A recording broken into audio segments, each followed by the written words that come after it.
प्रभु।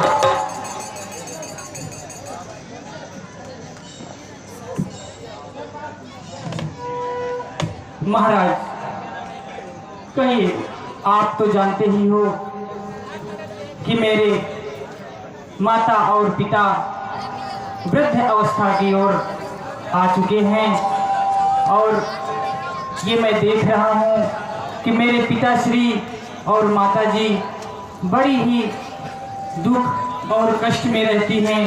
इसलिए मैं आपसे कुछ आज्ञा लेने आया हूँ। आज्ञा? आप अपना वचन कहिए, क्या चाहते हैं आप? है विदित आपको है राजन। महाराज कहो। है विदित आपको है राजन, अत्यंत कष्ट में रहता हूँ, बस माता और पिता के ही चरणों में सेवा करता हूँ।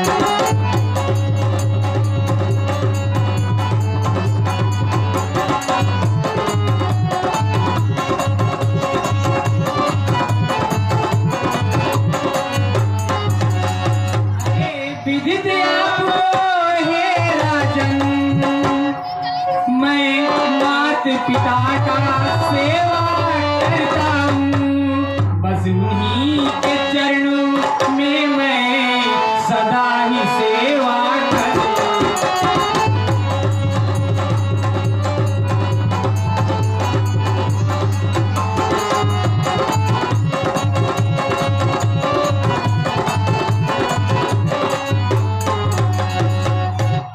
हे राजन, कहिए श्रवण कुमार।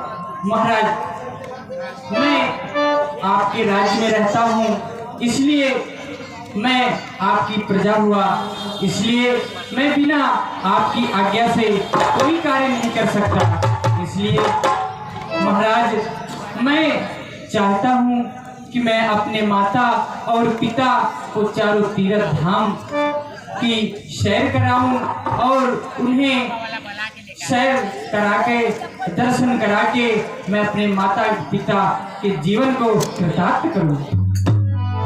धन्य हो श्रवण पुत्र, धन्य हो। आपके जैसा पुत्र अगर सभी को प्राप्त हो तो यह धरा स्वर्ग से भी ऊपर हो जाएगी। हे गुरुदेव, कौन है?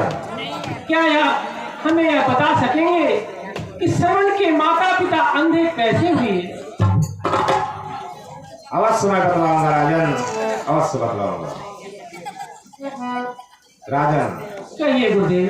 श्रवण कुमार को प्राप्त करने के लिए इनके माता पिता अपने आंखों की रोशनी गंवा चुके हैं।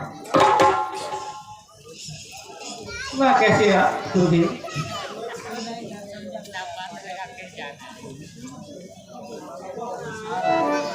गुरुदेव, क्या इनके माता पिता की आंखों की रोशनी दोबारा वापस आ सकती है?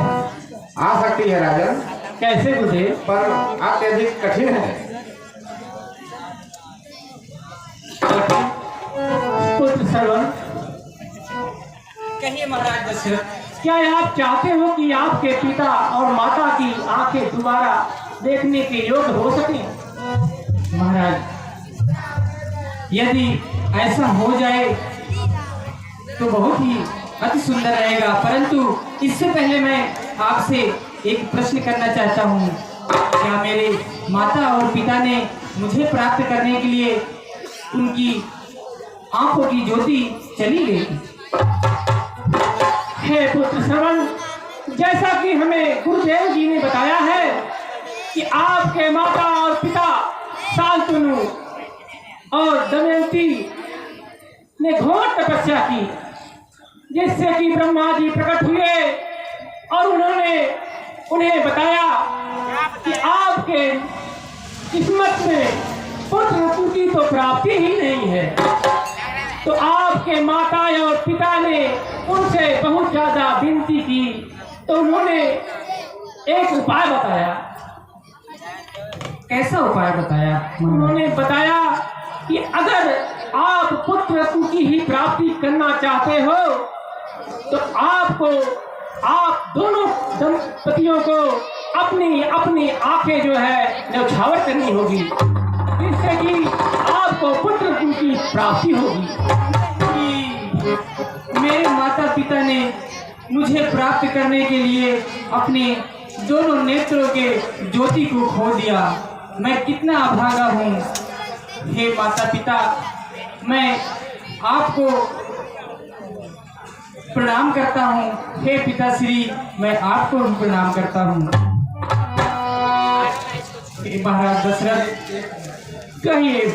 आप लोग जब सीन चलती रहे तो कृपया उठ के ना जाएं, हमारे कलाकारों का मनोबल टूट जाता है। थोड़ी देर, जैसे इतना टाइम बैठे आप लोग थोड़ी देर और बैठ जाइए, हमारी सीन चल रही है, बस इसकी आप लोग को लाज रखना है। आप लोग आज्ञा दीजिए। अब मैं अपने माता और पिता को मैं तीर्थ धाम कराना चाहता हूँ। हे पुत्र, हमारे घुड़सवार से रथ ले लो, जिससे कि आपकी यात्रा सुखद और मंगलमय हो जाए। नहीं नहीं महाराज, मैं रथ और घोड़े नहीं चाहिए। मुझे बस आपकी आज्ञा चाहिए। और मैं तो उनका पुत्र हूँ, और उन्होंने मुझे प्राप्त करने के लिए उन्होंने अपनी आंखों की दोनों ज्योति गवा दी। तो क्या मेरा फर्ज इतना नहीं बनता कि मैं अपनी माता और पिता को अपने कंधों पर बिठाकर मैं चारों धाम का तीर्थ और उनको यात्रा करा सकूं। धन्य हो पुत्र श्रवण, धन्य हो। आपकी यात्रा मंगलमय हो। दशरथ के चरणों में श्रवण कुमार का प्रणाम स्वीकार। तुम्हारी हर मनोकामनाएं सिद्ध हो।